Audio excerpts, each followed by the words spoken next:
எழில் சுடர் சீரியலில் இப்போ ஒரு ஆட்டகாசமான எபிசோட் வந்திருக்கு. ஸ்கிப் பண்ணாமல் ஃபுல்லோடையும் கேளுங்க. அதுக்கு நான் இந்த வீடியோ பிடிச்சிருந்துச்சுன்னா லைக் பண்ண பாருங்கள். ரொம்ப பிடிச்சிருந்துச்சுன்னா சேனலுக்கு வந்து சப்ஸ்கிரைப் பண்ணி கண்டினியூஸாக ஆதரவு வந்துட்டாங்க. நம்ம மனோகரி வந்து யோசிச்சிட்டே இருக்காங்க. இது எல்லாம் ஃப்ளாஷ்பேக் போர்ஷன் மாதிரி காட்டுறாங்க.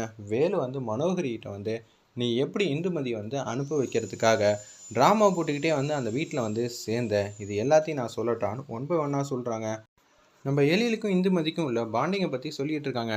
2 பேரும் வந்து குழந்தைங்களுக்கெல்லாம் சாப்பாடுலாம் போட்டுட்டு அப்படியே குழந்தைங்களாம் சாப்பிட வச்சுட்டு இருக்காங்க. பக்கத்தில் நிற்கும்போது வந்து காஃபி வேணுங்கிற மாதிரி கேட்குறாங்க. அந்த இடத்துல நீ குடிச்சிட்டு தரமாட்டியாங்கிற மாதிரி கஞ்சாடையில் வந்து கேட்குறாங்க. அதெல்லாம் ஒன்றும் வேணாம், நீங்கள் குடிங்கன்னு அப்படியே வந்து விலைக்கு போகிறாங்க. காஃபி டம்ளரை கீழே வச்சுட்டு அப்படியே இந்துமதி பக்கத்துலேயே வந்து போய் வம்பளத்துக்கிட்டு இருக்காங்க. நம்ம எழில அந்த இடத்துல இது எல்லாத்தையும் வந்து பார்க்குறாங்க.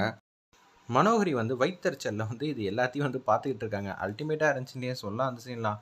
விலகி போகிறாங்க. அப்பன்னு பார்த்து அவங்கள பிடிச்சி இழுத்து விட்றாங்க. நம்ம இந்துமதியை அவங்க ஸ்லிப் ஆகுறாங்க. நம்ம எழில் வந்து அவங்கள வந்து பிடிச்சிட்டாங்க. இதெல்லாம் பார்த்து தாங்க முடியாமல் மாடிப்படியோட கைப்பிடியை அப்படியே குத்திக்கிட்டு இருக்காங்க. நம்ம மனோகரி என்ன பண்ணுறதுன்னு தெரியலையே, நான் இருக்க வேண்டிய இடத்துல அவள் இருந்துட்டா. எனக்கும் அவளுக்கும் என்ன வித்தியாசம் ஒன்றும் புரியலையே. நான் வந்து அவளோட கோடீஸ்வரி, ஆனால் அவள் யாருமே இல்லாதவ. எனக்குன்னு அப்பா இருக்காங்க, தொழில் பண்ண முடியும், பிஸ்னஸ் ஏதாவது எழில் கேட்டால் கூட உடனே வந்து வச்சு தர முடியும் எங்கள் அப்பானால. ஆனால் என்னை விட அவளை தான் பிடிச்சிருக்குன்னு சொல்கிறான். நான் தான் எழில கல்யாணம் பண்ணணும்னு ஆசைப்பட்டேன், ஆனால் இது எல்லாம் நடக்காமல் போயிடுச்சுங்கிற மாதிரி மனவேதனையில் வந்து இருக்காங்க. அந்த இடத்துல நம்ம மனோகரி இவங்க 2 பேரையும் பாண்டிங் ரொம்ப பெருசாக இருக்குது. இன்னமும் வந்து ஒத்துமையாக வந்து இருக்காங்க. இதெல்லாம் பாசிபிளே இல்லை. எழில் வந்து அவ்வளோ அன்பு பாசம் வச்சுருக்கான். இது எல்லாத்தையும் அவங்க 2 பேருக்குள்ளே சண்டை மூட்டி விட்டலாம் போக வைக்கிறதெல்லாம் ரொம்ப கஷ்டம். இவங்க பாண்டிங்கை உடைக்க வைக்க முடியாது. அப்படி இருக்க சுச்சுவேஷனில் என்ன பண்ணலாம் அப்படின்னு சொல்லி யோசிக்கிறாங்க.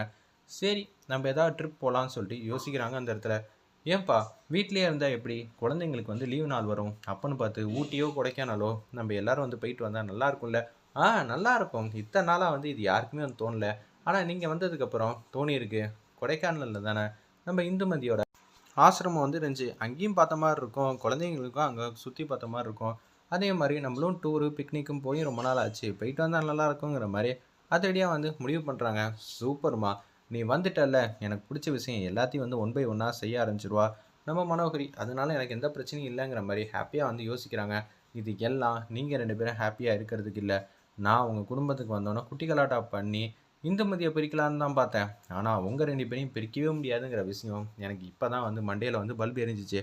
அப்படி இருக்க சுச்சுவேஷனில் நான் வந்து அடுத்த கட்டத்துக்கு யோசிக்க வேண்டியதான்னு சொல்லி திட்டத்தை எல்லாத்தையும் வந்து சொல்கிறாங்க. அதே மாதிரி தான் இந்த பக்கம் வேலை எல்லாத்தையும் சொல்லி முடிக்கிறாங்க.